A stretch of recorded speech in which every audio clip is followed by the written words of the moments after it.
بسم اللہ الرحمن الرحیم۔ نکاح کے اعلان کے موقع پر ایک چیز کو طے کرنے اور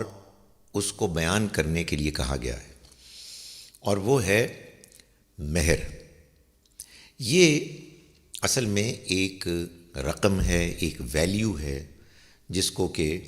طے کرنا ضروری ہے۔ اگر یہ طے نہ ہو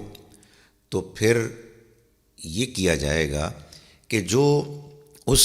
معیار کے مطابق کہ جو شوہر اور بیوی کے خاندانوں کا ہے، کوئی رقم مان لی جائے گی، کوئی ویلیو مان لی جائے گی۔ یہ روپے کی شکل میں بھی ہو سکتی ہے، یہ زیورات کے شکل میں بھی ہو سکتی ہے، مگر اس کا تعین اور اس کا بیان اس بات کا اعلان ہے کہ یہ جو خاندان وجود میں آیا ہے، اس میں شوہر اور بیوی کے درمیان جو تعلق پیدا ہوگا، جو ان کا ریلیشن شپ بنے گا، اس میں شوہر ہے کہ جو اس خاندان کا معاشی معاملات میں کفیل ہے۔ اس نے یہ ذمہ داری لی ہے کہ وہ گھر کے اخراجات کو پورا کرے گا اور اپنی بیوی کو وہ وقتاً فوقتاً ایک اماؤنٹ رقم دے گا تاکہ وہ اپنی ضروریات کو پورا کرے، اور اگر ان کا باہمی طور پر یہ فیصلہ ہے کہ وہ گھر چلائے تو اس کو یہ ذمہ داری دی جائے۔ یہ اعلان در حقیقت شوہر کی جانب سے اس کے اس نکاح کے معاملے میں پوری سنجیدگی کا اعلان بھی ہے کہ اس نے یہ فیصلہ کیا ہے اور یہ ذمہ داری اٹھانے کا اس نے باقاعدہ عزم کیا ہے۔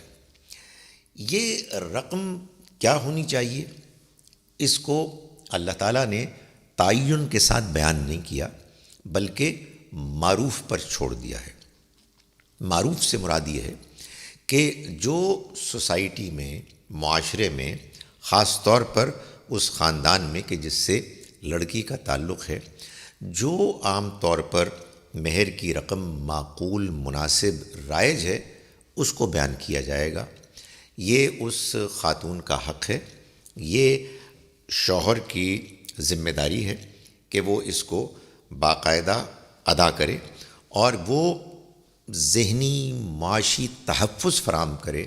کہ جو اس کی بیوی کو درکار ہے، اس کے بیوی بن کے رہنے کے لیے ضروری ہے۔ اس میں ظاہر ہے کہ ایک جانب یہ بات نہیں ہونی چاہیے کہ لڑکے اور لڑکی والوں کے درمیان کوئی اس میں بے جا طور پر کوئی بحث اور جھگڑا ہو، لیکن یہ بھی نہیں ہونا چاہیے کہ اس کو بالکل آخری وقت کے لیے ٹال دیا جائے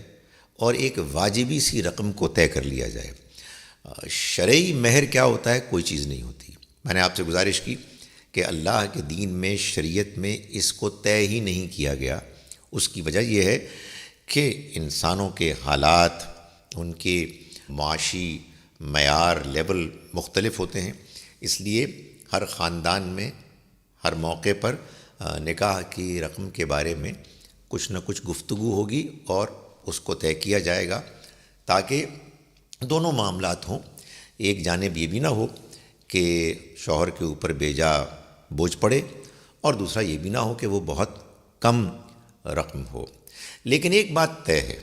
کہ جب ہمارے دین میں نکاح کی شرط کے طور پر مہر کی رقم کو ادا کرنا شوہر کے لیے ضروری قرار دیا گیا ہے، تو پھر لڑکی بیوی کی طرف سے